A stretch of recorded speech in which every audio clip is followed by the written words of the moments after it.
Brought to you by खाता book.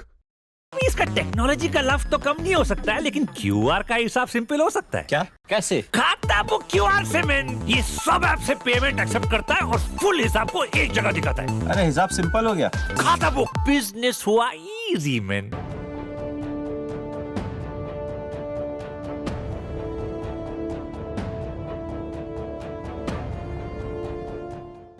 जिस तरीके से पूरे गुजरात राज्य में कोरोना संक्रमित मरीजों की संख्या बढ़ रही है, उन्हीं को लेकर प्रशासन द्वारा काफ़ी कड़े नियम लगाए जा रहे हैं। और वहीं पर अगर वडोदरा नगर निगम की बात करें तो वडोदरा नगर निगम ने पिछले 3-4 दिनों से जिस तरीके से अलग अलग दुकानों को सील किया, इतना ही नहीं मगर मॉल पर भी जो गाज गिरी है उनको लेकर जो व्यापार विकास एसोसिएशन है उन्होंने काफ़ी कड़ा एतराज़ जताया था। उन्होंने यहाँ तक कहा था कि जिस तरीके से लॉकडाउन के चलते जो व्यापारी है उनकी माली हालत काफ़ी गंभीर हो चली है, ऐसे में अगर प्रशासन उनको ह्यूमन एंगल से नहीं सोचता है तो उनको कहीं ना कहीं अपने धंधा और उनके रोजगार से हाथ धोना पड़ेगा। गौरतलब है कि वडोदरा नगर निगम के म्यूनिसिपल कमिश्नर की ओर से एक परिपत्र जारी करके ये भी कहा गया था कि जिस तरीके से जो व्यापारी हैं वो अपना धंधा करना चाहते हैं तो उनको अब सोशल डिस्टेंसिंग के साथ साथ कोरोना महामारी के साथ दो हाथ करने के लिए भी अपने आप को तैयार रखना होगा। हम आपको ज्ञात करवा दें कि समग्र व्यापार विकास एसोसिएशन का डेलीगेशन था, वो सांसद रंजनबेन भट्ट और भारतीय जनता पार्टी के वडोदरा प्रेसिडेंट डॉक्टर विजय शाह से भी मिला था। और उन्होंने यहाँ तक ये मांग की थी कि जिस तरीके से जो 35 से 40 हज़ार जितने जो व्यापारी हैं अब उनका जीना मुश्किल हो रहा है, अब ऐसे में प्रशासन द्वारा ये जो काम है वो बंद होना चाहिए। तो परेश भाई, मैं आपसे यह जानना चाहता हूँ कि आखिरकार ऐसा क्या हुआ कि प्रशासन को यू टर्न लेना पड़ा? ये कोई अहम की बात नहीं है। हमारा रोष, हमारी लागनी, हमारा सभी मांगों की स्वीकार जो सेवा सदन ने रंजनबेन भट्ट और डॉक्टर विजय शाह के मार्फत स्वीकार किया है, वो एक ज़रूरी पगला था। लॉकडाउन ये शहर में करना ज़रूरी नहीं था। सील मारने की प्रक्रिया बिल्कुल गैरवाजिबी इल्लीगल थी।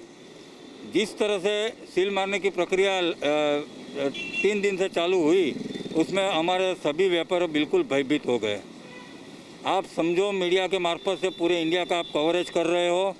23 मार्च से 29 नवंबर तक आज सभी व्यापारियों की परिस्थिति बिल्कुल ख़राब हो गई है। आधे से ज़्यादा व्यापारियों बिल्कुल मृतप्राय हो गए हैं कि कोई भी व्यापारियों के पास अभी धंधा है नहीं। और वही टाइम पे आप ऐसा सील मारो, दंडनीय प्रवृत्ति करो, वो बिल्कुल अनएक्सपेक्टेबल हमारे एसोसिएशन के पास था। हमने बहुत उग्र स्वरूप से हमारा आवेदन पत्र कॉरपोरेशन को दिया, साथ में रंजनबेन को और डॉक्टर विजय शाह को भी दिया। बहुत त्वरित निर्णय कल रात से डॉक्टर विनोद राव ने ले लिया है। वडोदरा में सील मारने की प्रक्रिया आज बंद हो रही है, लेकिन आज 10-10 महीने से व्यापारी बिल्कुल ख़त्म हो गए। वडोदरा जो पुराना शहर है, जो कोठी 4 रास्ता से लेके जो मांडवी तक का जो पुराना शहर है, उसमें करीबन 15 से 17 हज़ार व्यापारी है और पूरे बड़ौदा में हमारा 35 हज़ार से ज़्यादा व्यापारी है। आज पूरा बड़ौदा सिटी में जो एक भय का वातावरण 2 दिन से कॉरपोरेशन ने किया था, वो आज हम सब मुक्त हो गए हैं। आज तक के माध्यम से हम सभी व्यापारियों को विनती करते हैं कि मेहरबानी करके अब पूरा जो सरकारी नियम है उसका पालन करो, सोशल डिस्टेंसिंग का पालन करो और मास्क नाक के ऊपर ही पहनो।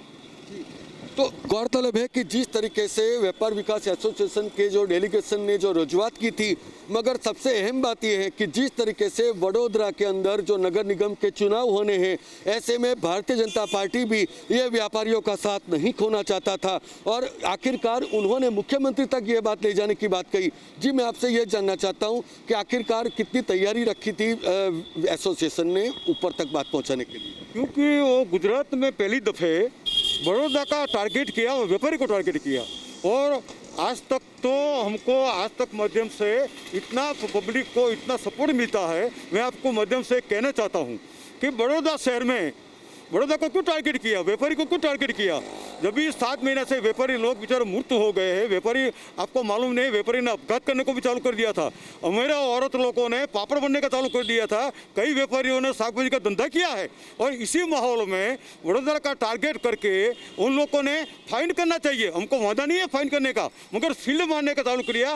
पहले दिन तो सील का लाखों रुपया, 5,000 रुपया उन्होंने ले लिया। सील का मारने के बाद गलत क्या किया, पहला जो करना था तो पहला बंद करना था ना।